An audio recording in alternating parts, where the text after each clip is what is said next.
Rajkot civil હોસ્પિટલમાં દર્દીઓ ઇન્જેક્શનથી નહીં ઉંદરથી ડરે, પકડ્યા તો મળી નોટિસ। સામાન્ય રીતે હોસ્પિટલમાં દર્દીઓ ડોક્ટરથી, ઓપરેશનથી અને ઇન્જેક્શનથી ડરતા હોય, પરંતુ રાજકોટની હોસ્પિટલમાં દર્દીઓ ડોક્ટરથી નહીં પણ મહાકાય ઉંદરોથી ડરે છે। જી હા, સૌરાષ્ટ્રની સૌથી મોટી રાજકોટની સિવિલ હોસ્પિટલમાં મહાકાય ઉંદરો આંટાફેરા મારે છે। ઉંદરો આમથી તેમ ફરી દર્દીઓના પગ કોતરે છે તો સિવિલના સાધનોને પણ નુકસાન થાય છે। ઉંદરનો ત્રાસ એટલો બધો વધી ગયો છે કે દર્દીઓ હવે અહીં સારવાર લેવા આવતા ડરે છે। ત્યારે સિવિલ હોસ્પિટલમાં તંત્ર દ્વારા ઉંદરો તો પકડી પાડ્યા, પણ ઉંદરો પકડવા મામલે અજીબોગરીબ ઘાટ સર્જાયો। સિવિલ હોસ્પિટલમાં તંત્ર દ્વારા ઉંદરો પકડવા મામલે એનિમલ વેલફેર બોર્ડની લાગણી દુભાઈ છે। તેમણે સિવિલ હોસ્પિટલને નોટિસ ફટકારી છે। જી હા, સત્તાધીશોને ઉંદરો પર અત્યાચાર કરો છો, શા માટે તમારા પર વિવિધ કલમ મુજબ કાર્યવાહી ન કરવી તેવા લખાણ સાથે નોટિસ ફટકારતા વિવાદ સર્જાયો। એનિમલ વેલફેર બોર્ડના લેટરપેડ પર સિવિલ હોસ્પિટલને નોટિસ મળતા અધિકારીઓ ચોંકી ઉઠ્યા। એનિમલ વેલફેર બોર્ડના જીવદયા પ્રેમી રાજેન્દ્ર શાહે સિવિલ હોસ્પિટલ નોટિસ ફટકારતા ચર્ચામાં આવી ગયા। રાજ્યમાં બનેલ ગુજરાત એનિમલ વેલફેર બોર્ડમાં હોદ્દાની રૂએ જિલ્લા કલેક્ટર તેના અધ્યક્ષ છે। એનિમલ વેલફેર બોર્ડના અધ્યક્ષ જિલ્લા કલેક્ટરે પણ આ મામલે નોટિસથી અજાણ હોવાની વાત છે। જિલ્લા કલેક્ટરે હાલ સમગ્ર વિવાદ મુદ્દે તપાસના આદેશ આપ્યા છે। મા ચામુંડાના દર્શન કરી ચોટીલાથી કોંગ્રેસ સાંસદ ગેનીબેન ઠાકોરે ચૂંટણી પ્રચારના કર્યા શ્રી ગણેશ। સ્થાનિક સ્વરાજની ચૂંટણી માટે પ્રચારના શ્રી ગણેશ કરતા પહેલા બનાસકાંઠાના સાંસદ ગેનીબેન ઠાકોર મા ચામુંડાના દ્વારે પહોંચ્યા। ચોટીલામાં ચામુંડા માતાજીના દર્શન કરવા માટે ગેનીબેન ઠાકોર પહોંચ્યા।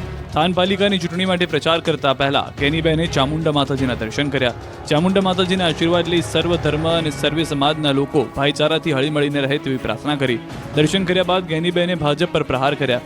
વેરાની લાખો કરોડો રૂપિયાની ગ્રાન્ટનો ઉપયોગ કરવામાં ભાજપના સત્તાધીશો નિષ્ફળ નીવડ્યા હોવાનો પણ આક્ષેપ કર્યો। આ પહેલા બનાસકાંઠામાં દિયોદરના અસાણા ગામે એક પ્રસંગમાં ઠાકોર સમાજને કુરિવાજો બંધ કરવા અપીલ કરી। શિક્ષણમાં ખર્ચાઓ વધુ કરવા અને કુરિવાજો બંધ કરવા અપીલ કરી।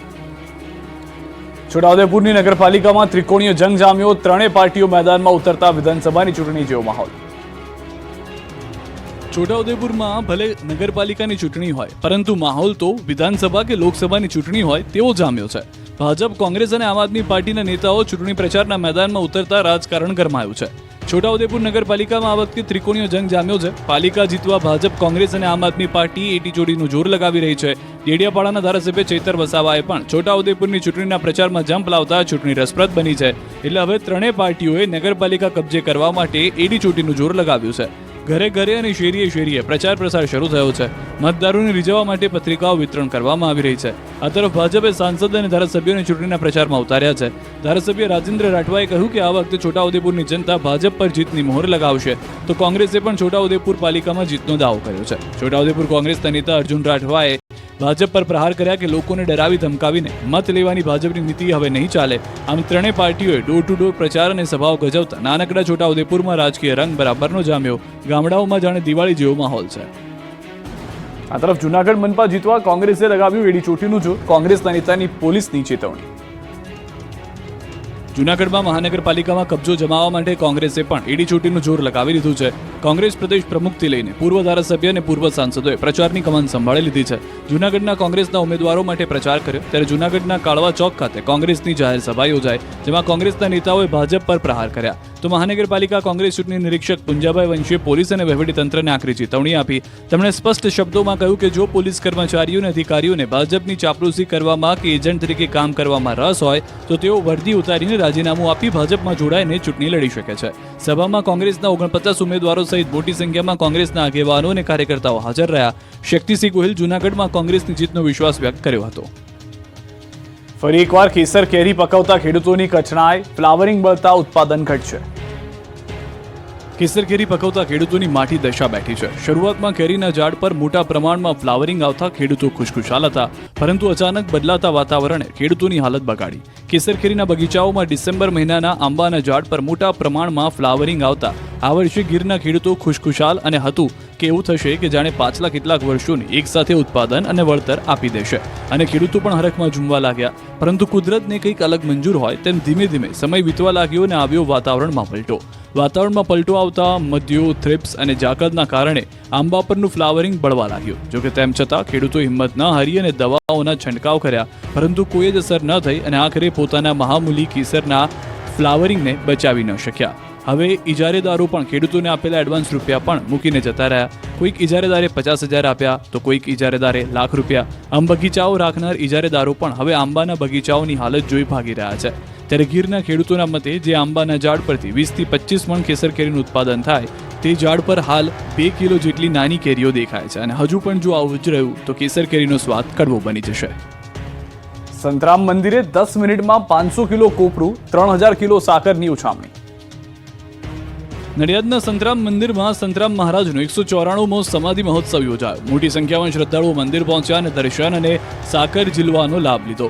મંદિરમાં સંતોની ઉપસ્થિતિમાં પારંપરિક સાકર વર્ષા યોજાઈ, જેમાં 10 મિનિટ સુધી 500 કિલો કોપરું અને 3000 કિલો સાકરની ઉછામણી કરાઈ. ભક્તોએ જય મહારાજના નાદ સાથે સાકર કોપરાનો પ્રસાદ ઝીલ્યો. મંદિરમાં બપોરથી શ્રદ્ધાળુઓની ભીડ જોવા મળી. ભક્તોની એટલી ભીડ હતી કે મંદિરમાં ઊભા રહેવાની પણ જગ્યા ન હતી. તાપમાં પણ લોકો જય મહારાજની ધૂન કરી દિવ્ય અખંડ જ્યોત સમક્ષ નતમસ્તક થતા જોવા મળ્યા. મંદિર પરિસરમાં સ્વયંસેવકોએ ઠેર ઠેર નાના સ્ટેજ બનાવી સાકરની ઉછામણી કરી અને ભક્તોએ આ પ્રસાદને ઝીલી લીધો. સંતરામ મંદિરમાં 3 દિવસનો લોકમેળો પણ યોજાયો. હજારો લોકોએ મેળાની મજા પણ માણી. ભક્તોએ જય મહારાજના નાદ સાથે આ પ્રસાદરૂપી સાકર કોપરાને ઝીલી. દૂર દૂરથી આવતા લોકો સંતરામ મહારાજ મંદિરના દર્શન કરી મેળાની મજા માણી. 2 કલાક મંદિર પરિસરનો માહોલ અલૌકિક બની ગયો હતો. સુરતીઓ હેલ્મેટ વગર બહાર ન નીકળતા, નહીં તો થશે ખિસ્સા ખાલી. સુરતીઓ હેલ્મેટ પહેરવાની આદત પાડી દેજો, કેમ કે સુરતમાં દ્વિચક્રીય વાહનો પર હેલ્મેટ પહેર્યા વિના નીકળનાર ચાલકોને પોલીસ દંડ સાથે કડક કાર્યવાહી શરૂ કરી છે. શહેર પોલીસના ટ્રાફિક વિભાગ દ્વારા હેલ્મેટ ચેકિંગનું કડક અભિયાન શરૂ કરવામાં આવ્યું. આ માટે પોલીસના 3000 જેટલા કર્મચારીઓને તૈનાત કરી દેવામાં આવ્યા. આ ઉપરાંત 772 કેમેરા તેમજ ડ્રોનની મદદથી પણ ચેકિંગ કરાઈ રહ્યું છે. 300 જેટલા પોલીસ અધિકારીની ટીમ પણ મેદાનમાં ઉતરી છે. કુલ 40 જેટલી ટીમ બનાવીને ચેકિંગ હાથ ધરવામાં આવી રહ્યું છે. ખાસ કરીને ટ્રાફિકના મહત્વના પોઈન્ટ અને જંકશન પર પોલીસ હેલ્મેટ પહેર્યું ન હોય તેવા વાહન ચાલકોને રોકીને પકડી રહી છે. વાહન ચાલકો પાસે સ્થળ પર જ દંડ વસૂલ કરાઈ રહ્યો છે. સુરત જિલ્લા પોલીસે પણ હેલ્મેટ વગરના બાઇક ચાલકો પર કાર્યવાહી કરી. પલસાણાના કડોદરા વિસ્તારમાં 9 વાહન ચાલકોને દંડ ફટકાર્યો. હેલ્મેટ પહેર્યા વગર દ્વિચક્રીય વાહન ચલાવનારને પોલીસે 500 રૂપિયાનો દંડ ફટકાર્યો. સરકારી કર્મચારીઓ સામે પણ પોલીસે તવાઈ બોલાવી. જે વાહન ચાલકોને 5 ઈ ચલન મળશે તેનું લાયસન્સ રદ કરાશે. અમદાવાદમાં એક જ રાતમાં ખેલાયો 3 સ્થળે ખૂની ખેલ. સરખેજમાં પ્રેમનો આવ્યો લોહિયાળન, તો હોર્ન મારતા કરી હત્યા. અમદાવાદમાં ફરી એકવાર 3 સંતાનો સાથે પરિણીતાએ ઝેરી દવા ગટગટાવી. દવા પીધા બાદ માતા અને પુત્રનું મોત થતા ચકચાર મચી ગઈ. ઝેરી દવા પીધા બાદ 2 બાળકીઓ સારવાર હેઠળ છે. ઘઉંમાં નાખવાની દવા ચોકલેટમાં ભેળવી પરિણીતાએ પોતે અને બાળકોને પણ પીવડાવી હતી. પરિણીતાએ આત્મહત્યા પહેલા સુસાઇડ નોટ પણ લખી હતી. સુસાઇડ નોટમાં મોત માટે કોઈને જવાબદાર નથી ગણાવ્યા. પતિના હાથે સિંદૂર ન પુરાતું તેવું લખી કર્યું હતું મોત વહાલું. ઓઢવ પોલીસે પુત્રની હત્યા બદલ મૃતક માતા વિરુદ્ધ નોંધી છે ફરિયાદ. આ તરફ અમદાવાદના સરખેજ વિસ્તારમાં આવેલા નહેરુનગરના ખૂની ખેલ ખેલાયો. કુંભારવાસમાં રહેતા ઇલિયાસ સુમરા નામના વ્યક્તિની તીક્ષ્ણ હથિયારના ઘા ઝીકી હત્યા કરવામાં આવી. જોકે બનાવ અંગે સરખેજ પોલીસને જાણ થતાં તાત્કાલિક ઘટના સ્થળે પહોંચી આરોપીને ઝડપી લેવા પ્રયત્નો શરૂ કર્યા. ઘટના અંગે મળતી માહિતી અનુસાર ઇલિયાસના સંબંધી યુવતી સાથે મુસ્તાક નામના યુવકને પ્રેમ સંબંધ હતો. એટલું જ નહીં, મૃતક ઇલિયાસને કૌટુંબિક ભત્રીજી સાથે પ્રેમ સંબંધની તકરાર અગાઉથી ચાલતી હતી. આ દરમિયાન આરોપી પ્રસંગે હાજરી આપવા નહેરુનગર આવ્યો હતો, જે મૃતક અરમાન સુમરા સાથે હોર્ન વગાડવા બાબતે માથાકૂટ જીવલેણ હુમલો થતા ઇલિયાસને સારવાર માટે હોસ્પિટલમાં ખસેડવો પડ્યો, જે ડોક્ટરે મૃત જાહેર કર્યો. આ અંગે સરખેજ પોલીસે તપાસ કરી ગણતરીની કલાકોમાં હત્યારા આરોપી મુસ્તાક સુમરાની ધરપકડ કરવામાં આવી. આ બાજુ કાલુપુરમાં હત્યાનો આરોપી પણ પોલીસ પકડમાં આવી ગયો છે. આરોપી ભૂષણ ઉર્ફે શિવા ચૌધરી પોલીસ સકંજામાં છે. પૈસાની તકરારમાં હત્યાને આપ્યો હતો અંજામ. મોહમ્મદ